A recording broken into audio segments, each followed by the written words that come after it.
সিবিআইতে আজকে হাজিরা দিলেন আরজি করের এক কর্মী।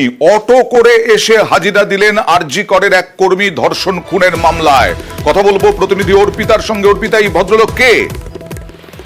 দেখো, যেটা জানা যাচ্ছে আরজি করের একজন কর্মী, যিনি কিনা ঘটনার দিন অর্থাৎ তিনি সেখানে বেশ কিছু স্টাফের তিনি কাজ করছিলেন, অর্থাৎ তিনি কাগজপত্র সেখানে কিছু সই করা এবং নথিভুক্ত করা, বিভিন্ন কিছু এন্ট্রি করা, তার তিনি কাজ করেন এবং সেই হিসাবে তাকে আজকে ডাকা হয়েছিল বলে তিনি জানান। সেই কারণে ঘটনার দিন সেখানে তিনি কতক্ষণ ছিলেন, কি ডিউটি ছিল তার এবং কতজনের নাম তিনি রেজিস্টার করেছিলেন সেই সম্পর্কিত একাধিক তথ্য জানতে চায় সিবিআই এর আধিকারিকরা। সেই কারণে তাকে আজকে তলব করা হয়েছিল।